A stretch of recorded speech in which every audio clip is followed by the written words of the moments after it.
many of America's children are disappearing. According to the Office of Juvenile Justice, a child goes missing every 40 seconds in the United States. While many of these children are recovered, it is estimated that more than 58,000 of them are abducted by non-family members each year. Parents are continually in fear for their child's safety, even in front of their own home. Predators seem to roam the streets of America like never before, searching for prey to carry out their unthinkable desires. Many of our laws are named after raped and murdered children, whose memories echo through our courts crying for justice. But still, the problem only seems to get worse. And we also see in a lot of these kidnapping and death cases recently by sex offenders that your child can be lost in just an instant. The faces of children who have been lost continue to haunt us as a society, while watching their parents grieve has become part of a national nightmare. Meanwhile, the images of the sex offenders, the men responsible for these horrors, fills us with fear and loathing. And if a child survives their abuse, they often lead troubled lives, haunted by the memory of what they've endured. It is awful. Those kids shouldn't be subjected to this. That's awful. It scars them psychologically forever. It affects their lives. Well, some of the experts say that once a pedophile, always a pedophile, that recidivism is 80 or 90%, if not more. The United States of America has basically become a pedophile's playground. Jessica Lunsford's father, he said, you know, wake up, America. Your child could be next. And sadly, a lot of people want to turn away from the evidence. They want to turn their heads like the proverbial ostrich with its head in the sand because they don't want to face what's going on until they're forced to face it because it becomes their child. Part of the confusion is over why many of our judges send repeat sex offenders back into our neighborhoods, knowing it is simply a matter of time before they strike again. Can the reason be that these same judges are compromised by their own sexual addiction? We know that the judges are they're human. They're like everybody else. Cases of judges who are compromised by porn are documented across the country. But the license for such behavior may have been issued in 1970, when Supreme Court Justice William O. Douglas and retired Justice Arthur Goldberg wrote articles for Playboy magazine. But why would an association with a soft porn magazine like Playboy be cause for concern? And how could it pertain to the world of pedophiles? The disturbing answer to this question as our history of this movement unfolds. In 1990, the American Bar Association reported that 80% of convicted child molesters plea bargain and serve no prison time. This statistic undoubtedly put known pedophiles back on the streets in record numbers. But this was a few years prior to the widespread use of the internet, where the most extreme forms of sexual perversion, and especially child pornography, have become a major factor in conditioning the next generation of sexual predators. In 2006, the law firm of Estee and Bomberger reported that the number of victims of childhood sexual abuse and molestation grows each year. This horrific crime is directly tied to the growth of pornography on the internet. They went on to say that research reveals that 77% of child molesters of boys and 87% of child molesters of girls admitted imitating the sexual behavior they had seen in pornography they had watched.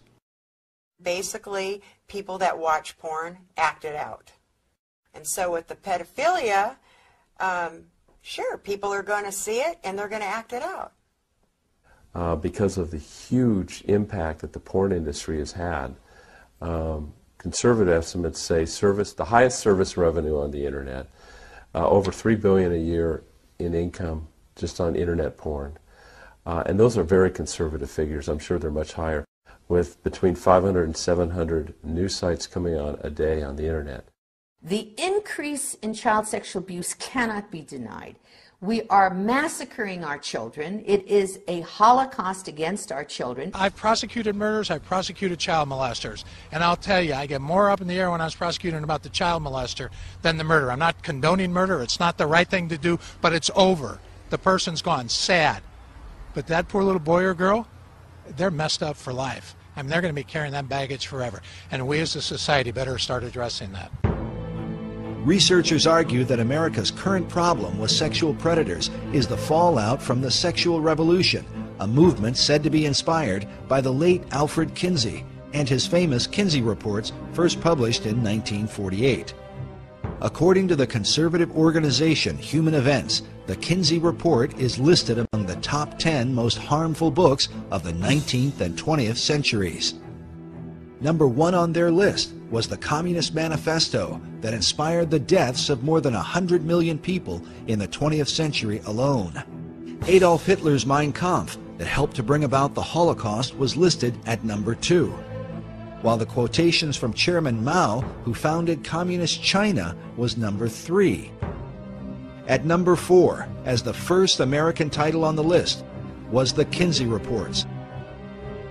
Sexual behavior in the human male, followed by sexual behavior in the human female, which, when first released, was likened to dropping an atom bomb on American society. In 1989, a report from the National Research Council published a statement that American society can be divided into 2 categories, the pre-Kinsey and post-Kinsey eras. How could one man's influence come to define our culture and produce what some consider the most harmful book in American history? It would find its way into every aspect of our decision-making in our lives. Dr. Judith Reisman is renowned for her expertise on the damaging influence of pornography. She has testified repeatedly before the U.S. Congress. Her research has been used by the FBI and by governments throughout the Western world when determining their policies on obscenity.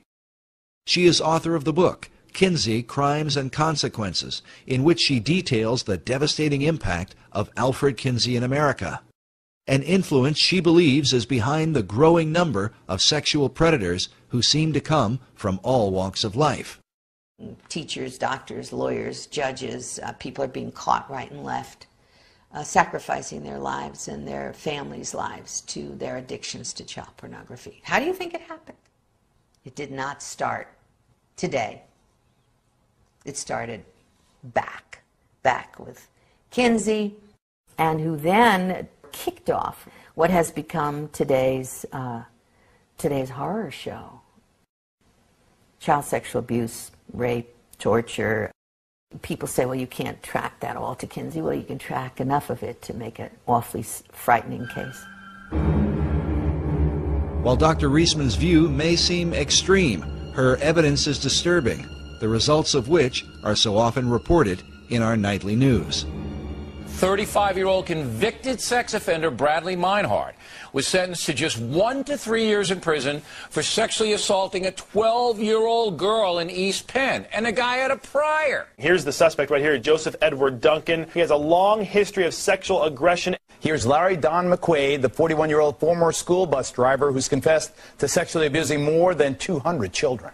I was able to manipulate parents and children alike, that I was such a nice guy that I wouldn't do something that's wrong and disgusting, and is that I consider myself a demon. It's too dangerous for me to be on the street. Should he be released? We tried to protest parole.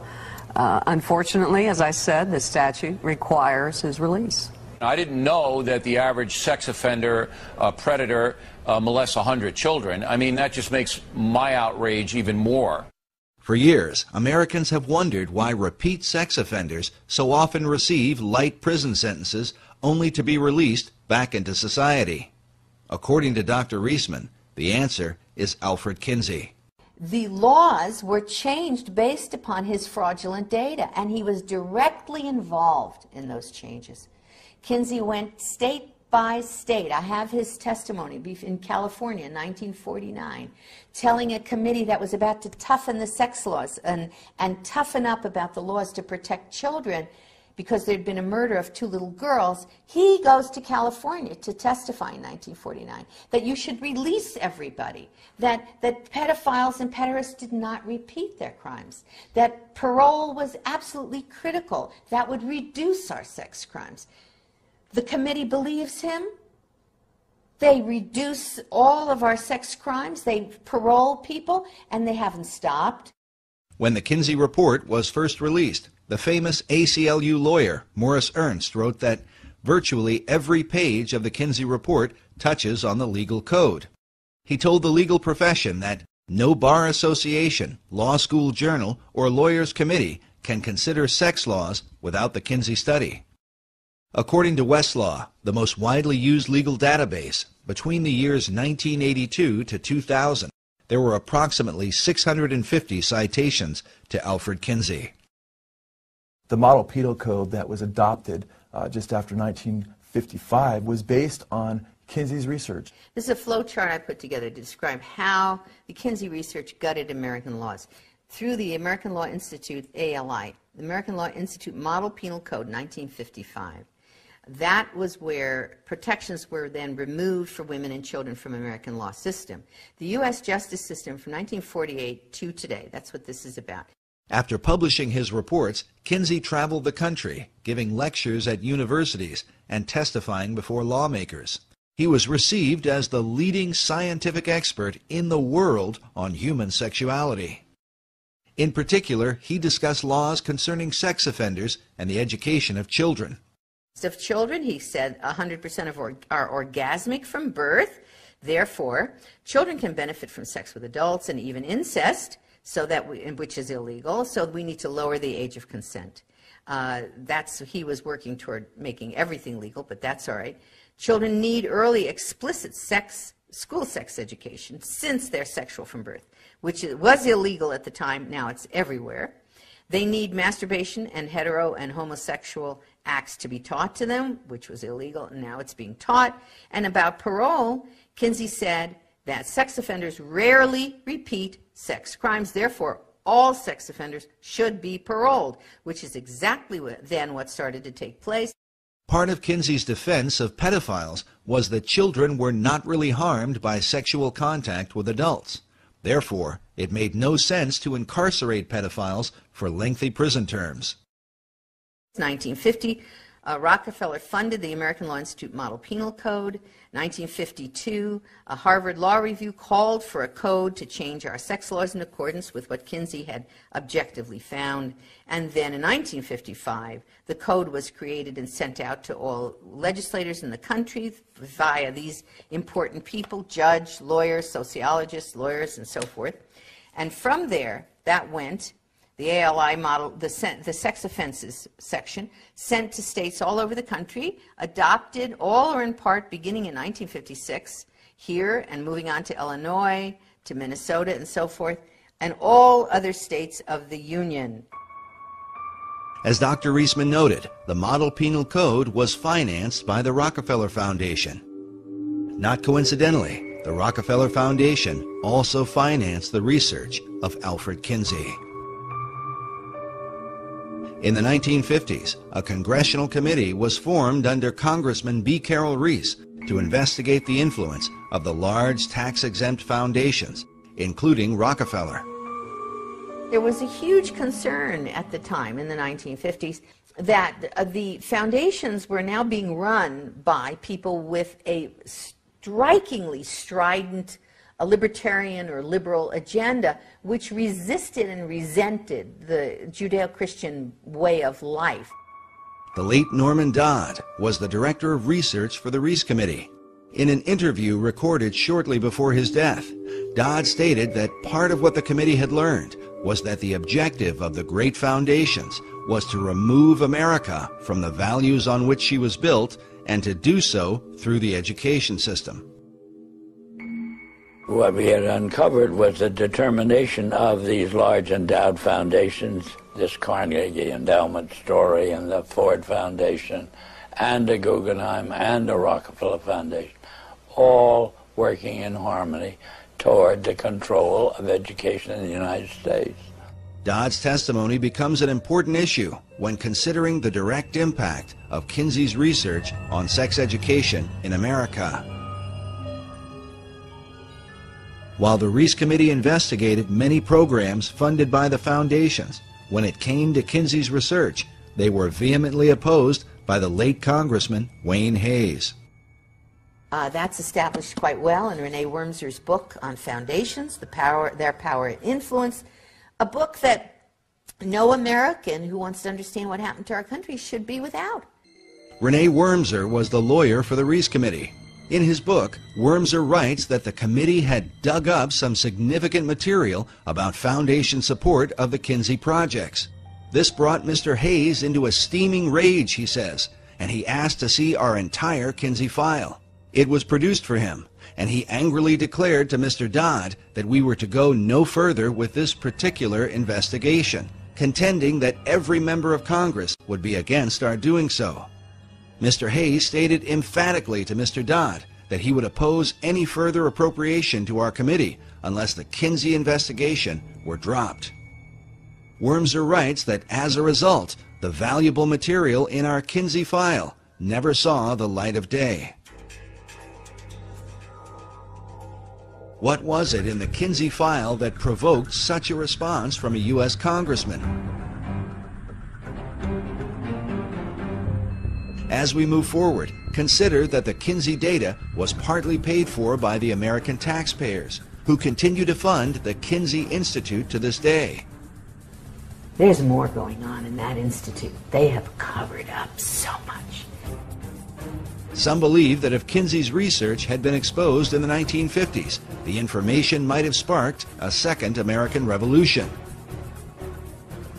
What was in the Kinsey file, and does that information continue to influence or even haunt America?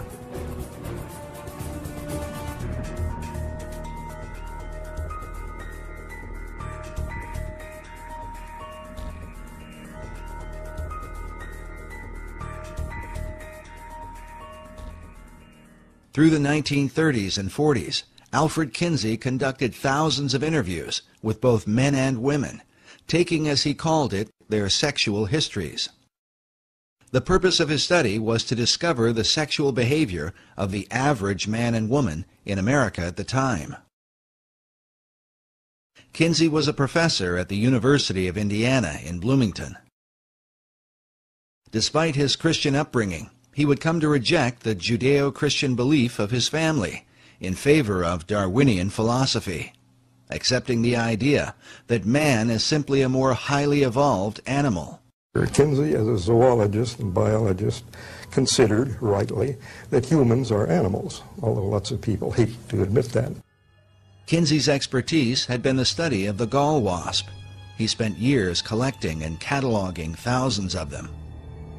Noticing the countless differences in these insects, he concluded that such variations must also be true of human behavior. Upon interviewing thousands of volunteer subjects, Kinsey not only recorded data, but drew certain conclusions about the sexual behavior of men, women, and children. But was his research that of an objective scientist, or the intentional manipulation of a sexual deviant who wanted to remake the American male and female in his own image? Kinsey has legitimized the free sex revolution, and he did it through academia. But what's interesting, according to research that's been done on this gentleman, this guy was a pervert himself. Kinsey's critics claimed that his real motive was not science, but a social agenda to change the morality of America, something admitted by Kinsey biographer Jonathan Gaythorne Hardy. It's abundantly clear as you go into it that there was a very large social agenda. He didn't just want a greater tolerance and sanity from understanding the facts of sex. He thought it was quite monstrous the way homosexuals were regarded. In general, there was a very powerful social agenda, which is perfectly plain when you read the book, from the polemic right the way through it, and was perfectly plain at the time to the people who worked with him. When the Kinsey reports were published, they shocked the country, because the behavior that Kinsey described did not at all represent what most Americans believed about their own sexuality. Consider that Kinsey was documenting the behavior of the World War II era, those that Tom Brokaw called the greatest generation. Among Kinsey's more controversial claims is the idea that 10% of American men were fully homosexual for at least 3 years of their life, while 37% of American men had engaged in homosexual contact to the point of orgasm at least once in their lives. Later studies would place those numbers much lower, with only 1% of men in the U.S. claiming to be homosexual, while only 2 to 3% admitted to some kind of homosexual activity in their lifetime. Nevertheless, Kinsey's data was seized upon by men like Harry Hay, who read the Kinsey reports, left his wife and children, and went on to found the gay rights revolution that began in the 1960s. To this day, the gay rights movement is largely based on Kinsey's data. Kinsey also reported high levels of premarital sex, claiming that 69% of American men had visited prostitutes and that 50% of married men were guilty of adultery. Again, a later study done as early as 1960 by Phyllis and Eberhard Kronhausen would find that the levels of sexual promiscuity among males were much lower than Kinsey had reported. According to his fellow researchers, the reason for this dramatic difference is because Kinsey manipulated the data, including men from America's prisons, as part of the regular male population. He wrote that he found 1,300 to 1,400 sex offenders that he used as his normal male population. What? In addition to the convicted sex offenders, Kinsey included regular prisoners who were serving time for other offenses, along with 199 sexual psychopaths, all mixed together as part of the regular male population and presented to the American people as the average American male. In this interview for the documentary titled 1 in 10, listen as Paul Gebhardt, who was one of Kinsey's co-authors and a member of his original team, admits to the high percentage of prisoners and their impact on Kinsey's data. With these poorer, lower educational level samples. And when I say poorer, they had, for example, 55% were prison. 55% were prison.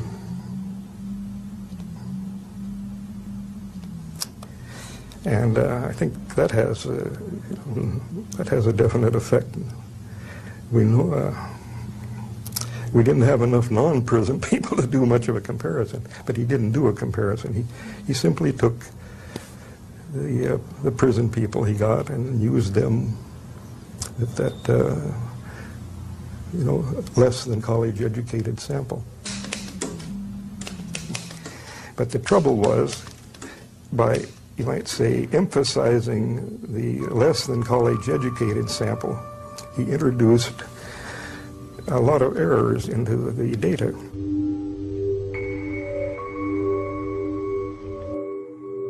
With America's prison population presented as the average male, is it any wonder that laws would be changed to accommodate sexual predators while failing to protect women and children?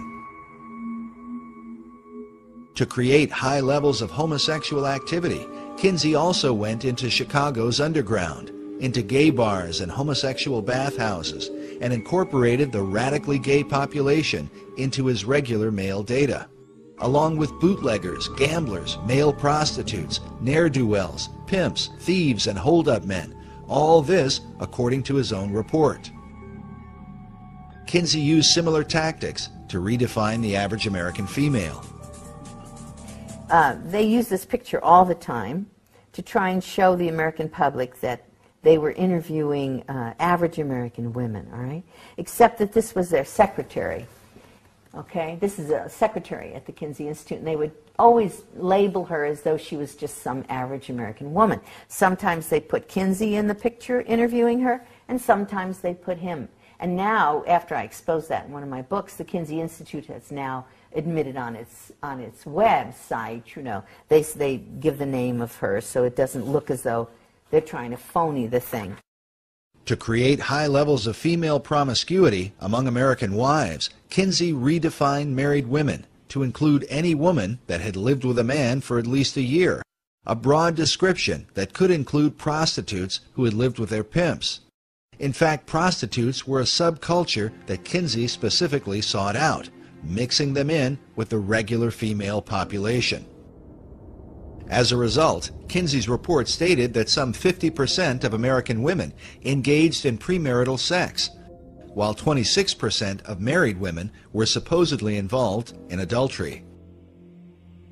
Kinsey went on to report that an incredible 87% of unmarried women were having abortions, while 25% of married wives were also aborting. It was these high percentages, shocking even by today's standards, that would help to legalize abortion in the years that would follow. For decades, Dr. Judith Reisman has argued against what is often referred to as Kinsey's junk science because of its dramatic and devastating impact on American law and society.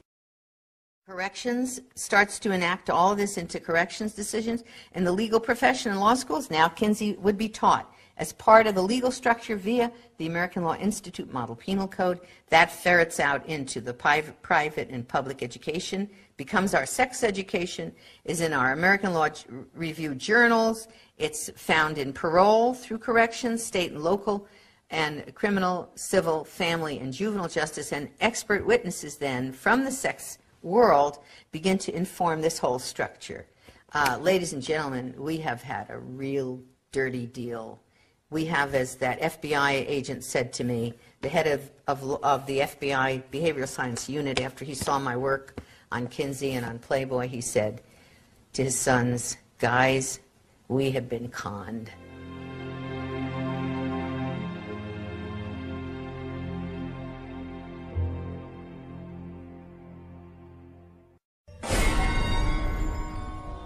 Kinsey's willingness to work with the devil at one point seemed to take on a very literal meaning.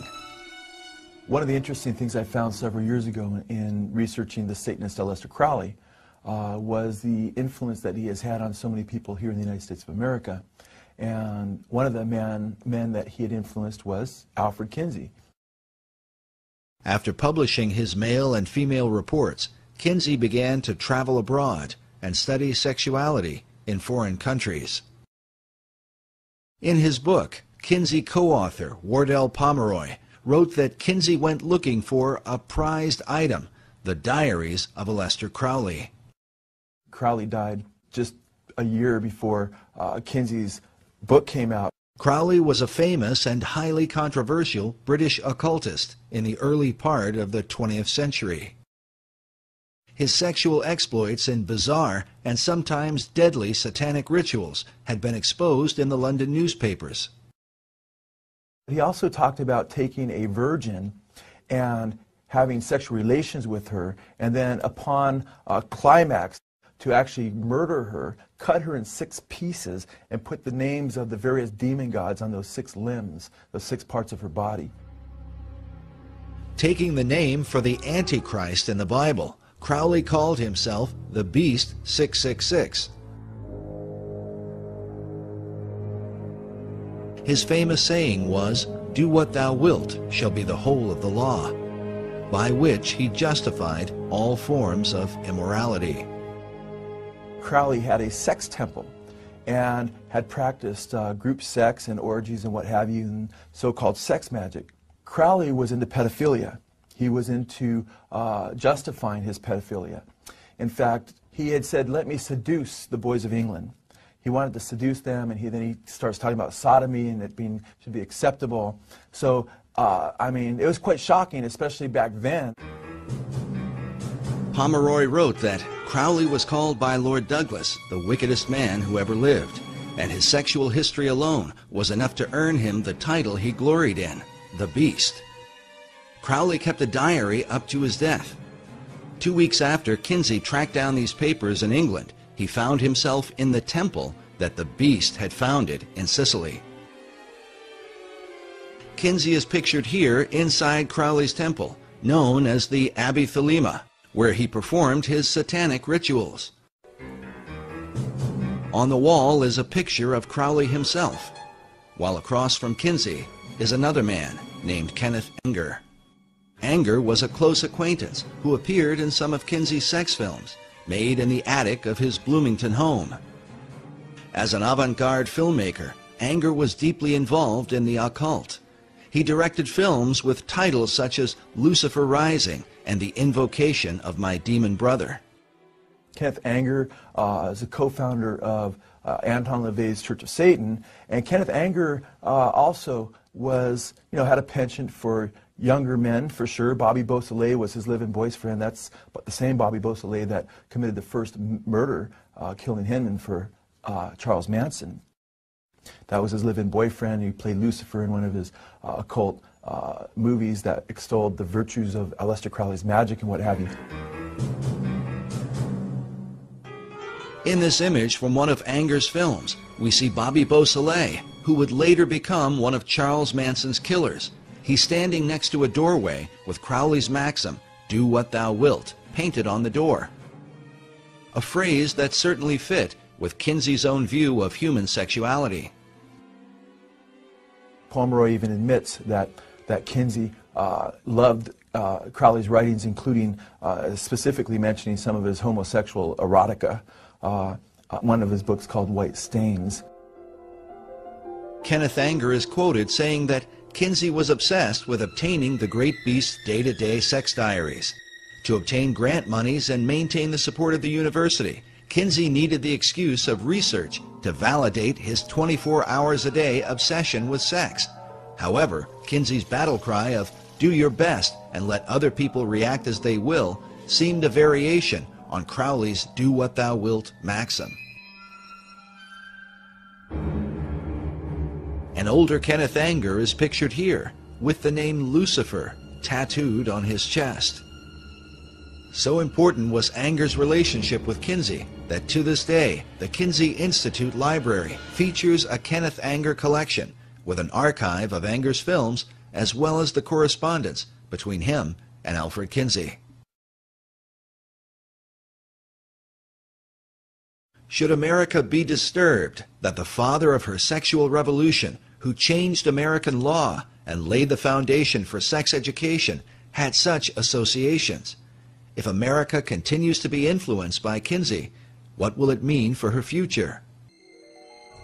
What Kinsey discovered at Crowley's mysterious abbey might provide a clue. Pomeroy writes that Crowley's curious magnetism drew people from all over the world, who came and became his sexual slaves. Some of these women left their husbands to enter the temple. They held group orgies as part of their ritual and included in them the small children the women had brought.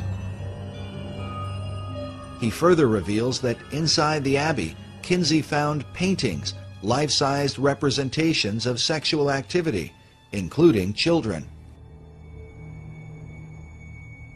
Some have considered the possibility that Aleister Crowley was another of Kinsey's pedophiles who kept his diaries as part of Kinsey's sex research. I would be surprised if Kinsey was not, in fact, either paying or communicating with Crowley regarding his sex diaries, because Crowley was more open and more public with his sexual exploits than pretty much anybody of the time. He was known as the wickedest man on the earth long before Kinsey would have gone to him. He was far more accessible than, say, a Nazi officer in Germany to Kinsey, and as ugly as Crowley was to so many people, he wasn't nearly as known, or there wasn't the reputation that there was with the Nazis. And at the same time, Crowley could have used the money in the 1940s. He had, he wasn't as rich as he was. He had spent a lot of his money, so he would have been more open to that. And then to see that Kinsey was actually reading Crowley's stuff, we know that from Pomeroy. And it would be hard to believe that he wasn't already working with Crowley and encouraging Crowley to continue on with his sexual exploits. One way or another, the net effect is the same. Kinsey was fostering much of the same revolution that Crowley had begun over in England. and was helping continue what Crowley hoped would take place in the United States of America.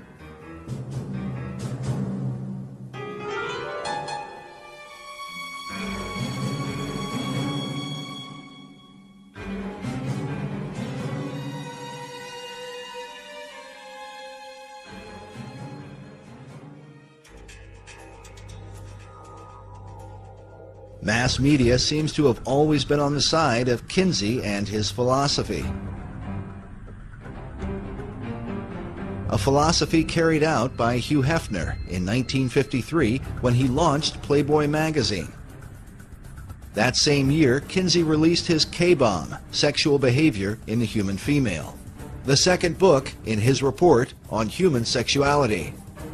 Hefner made an immediate association between his soft porn magazine and Kinsey's research. I referred to it in the first introduction to the first issue. I called it the other great book that was coming out in 1953. Max Lerner, the historian and a good friend of mine, said that Kinsey was the researcher and I was the pamphleteer. And it's an interesting way of looking at it. I certainly do think that in a very real way, the sexual revolution began in 1953, with the second book and the beginning of Playboy. Hugh Hefner had been under the influence of Kinseyan philosophy since the release of the male volume in 1948. He had even written about it in a college publication years before he started Playboy magazine. Half a century later, in Playboy's 50th anniversary issue, Hefner paid special tribute to Alfred Kinsey, celebrating the man who had helped him launch the sexual revolution. But Playboy represented more than just nude photos of the girl next door. According to Hefner, the magazine was, quote, a statement of rebellion without question. The first official Playboy playmate was named Janet Pilgrim, directly intended to mock America's Puritan heritage. In time, Hefner would publish the Playboy philosophy, a new morality for the post-Kinsey era. Just as Kinsey had gone all over the country, preaching the message of sexual reform, Hefner followed his example, giving speeches, appearing on talk shows, and speaking in public forums as the pamphleteer for Kinsey's sexual revolution. So what you're saying, Mr. Hefner, is that we should encourage premarital sexual relations? I think that we should encourage the notion that sex can be right and proper in marriage or out of marriage. In time, Hefner set up the Playboy Foundation, which became, quote, one of the major sources of income for the Kinsey Institute. But was Hefner's sexual revolution simply about giving consenting adults the right to alternative lifestyles? Or was there a hidden agenda within the pages of Playboy, one that would further the child sexual abuse also found in the Kinsey reports?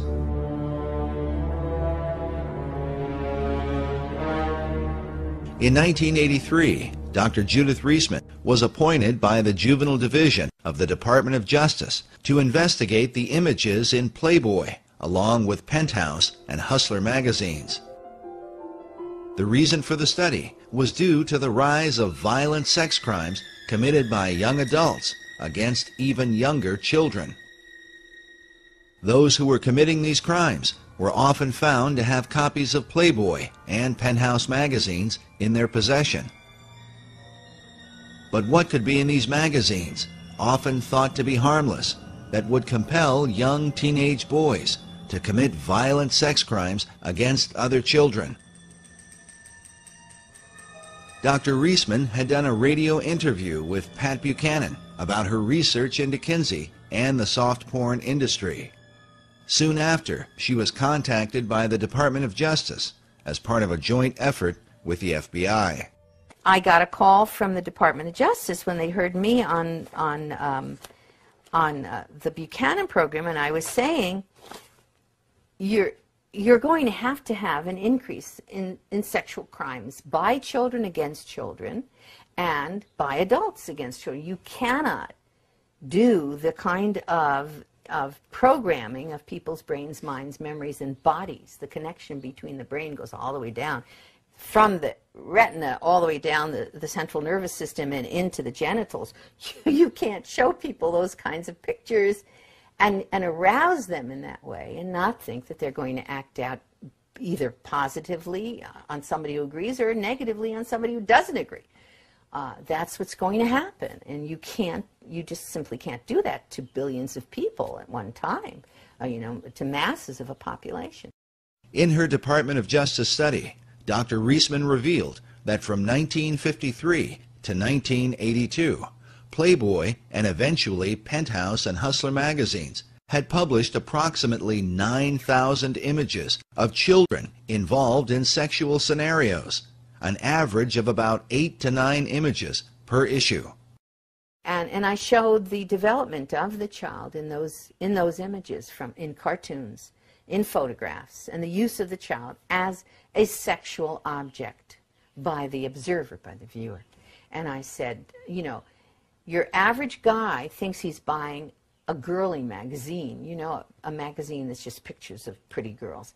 And he has no idea that the messages that are being pumped into him, neurophysiologically, if you will, all the way down and through his system, include images of sexual assault of children. And he, as the viewer, becomes the predator. That's just the way the human brain works. The following are images from Dr. Reisman's presentation at the FBI Training Center in Quantico. Please understand, the most severe images we are unable to show you.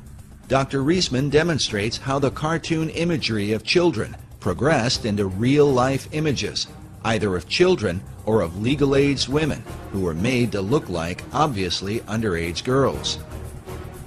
Over time, the scenarios suggested greater degrees of sexual aggression and violence, including murder.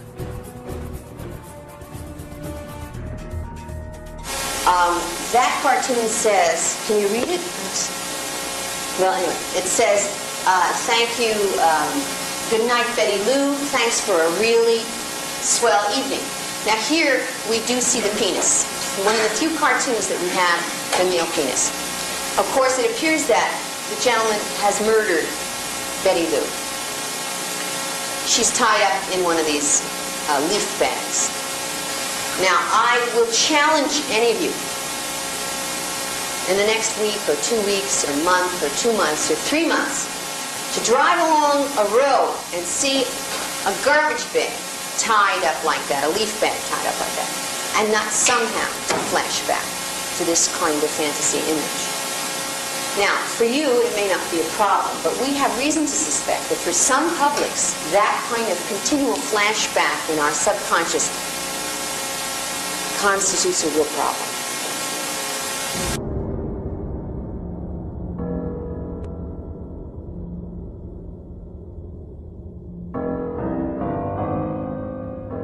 Dr. Reisman believes that millions of American men have been conditioned for decades by such imagery, often struggling with an addiction that they don't understand and cannot escape. The addiction to porn has now been handed down to America's children, giving their young minds a perverse view of reality and of the relationships between men and women.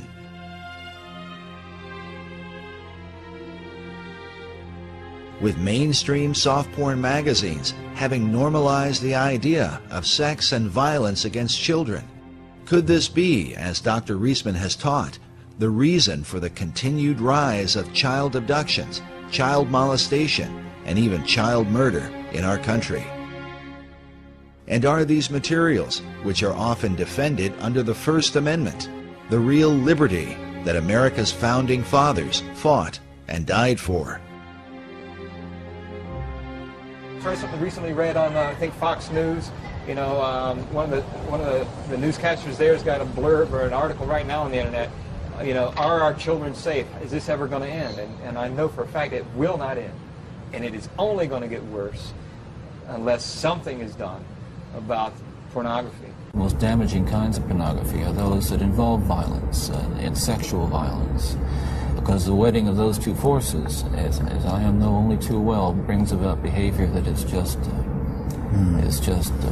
too terrible to describe. After seeing her presentation at their training center at Quantico, the FBI ordered all copies of Playboy and Penthouse magazines to be removed from the FBI post-exchange. A similar reaction occurred with the Southland 7-Eleven Corporation, which had been a major distributor of Playboy and Penthouse.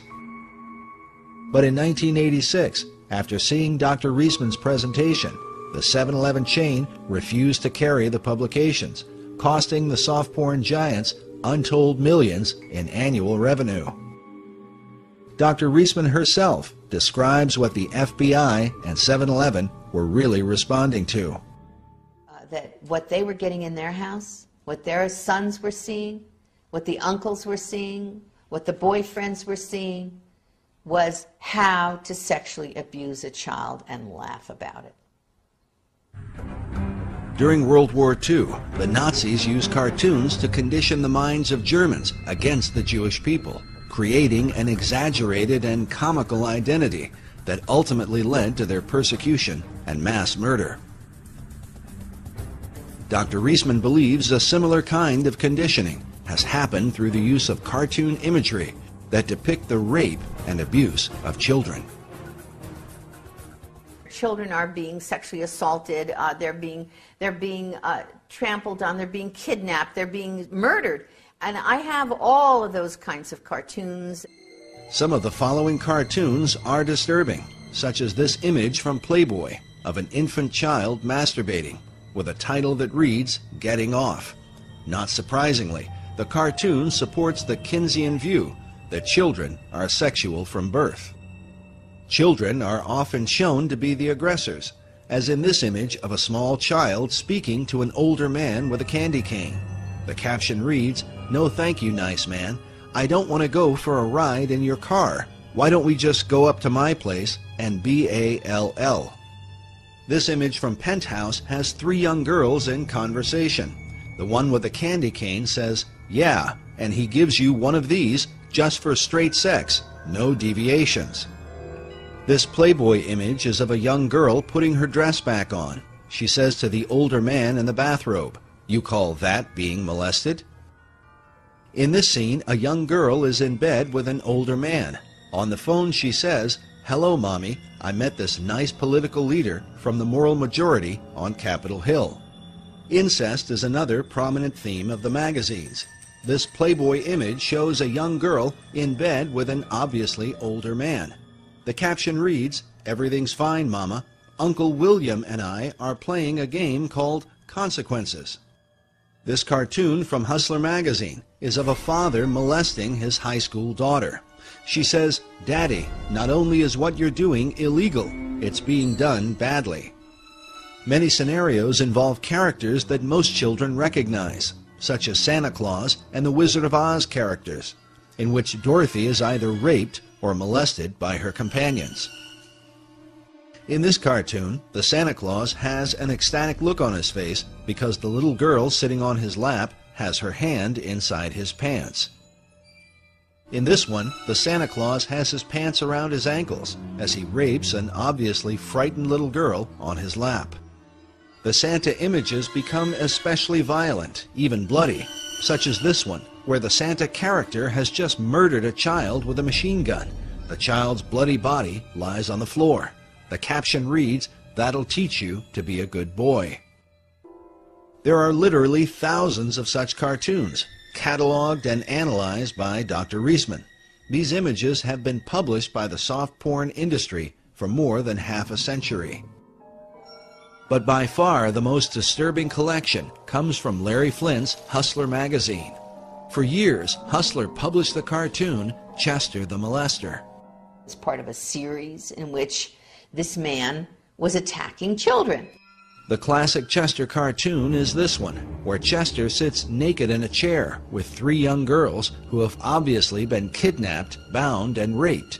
The caption coming from the TV reads, "It is 11 o'clock. Do you know where your children are?" Dr. Reisman believes that because of suggestive imagery like this, many parents don't know where their children are. Sadly, some of them will never see their children again.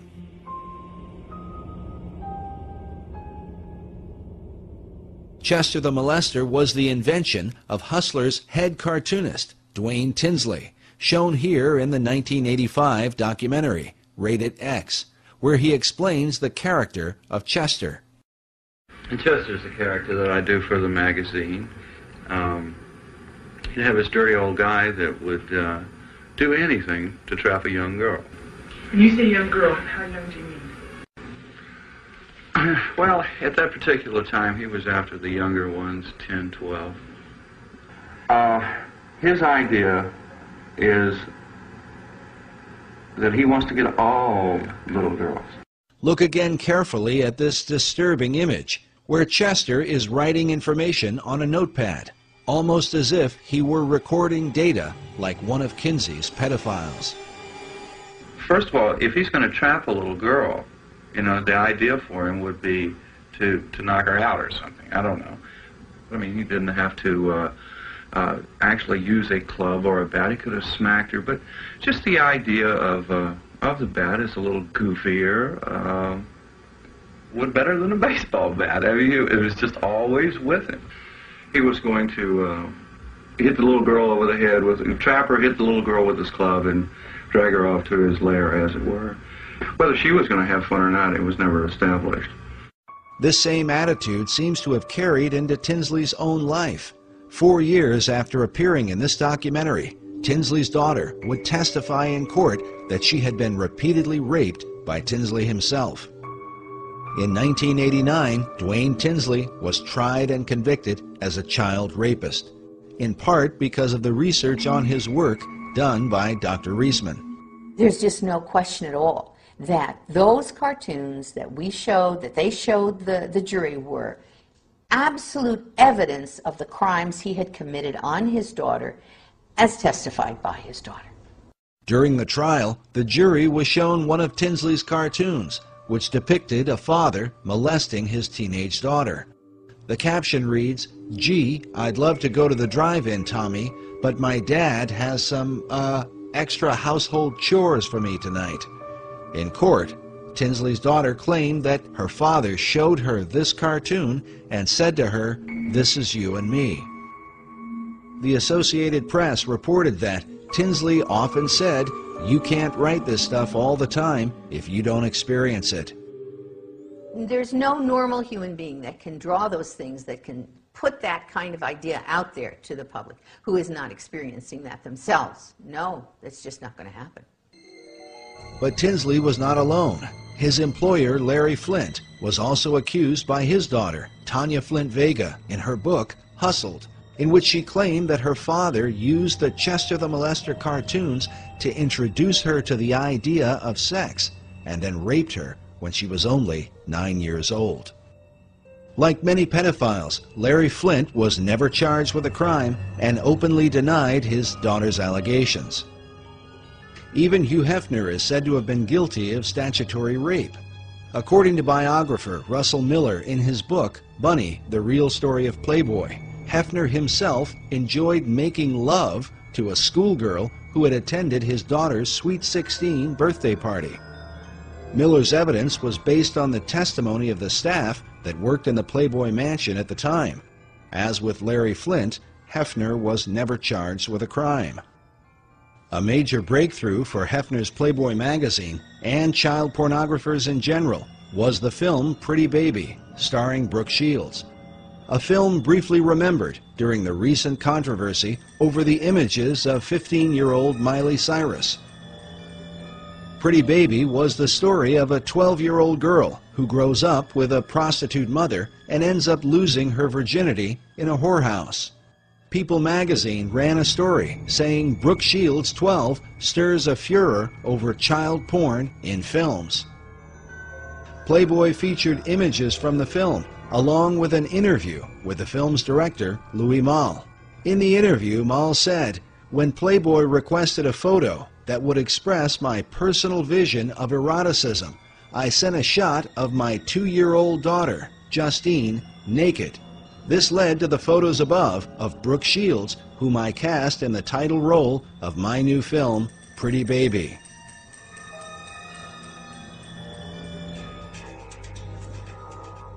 As early as 1971, Reader's Digest published an article titled, "What Sex Offenders Say About Pornography."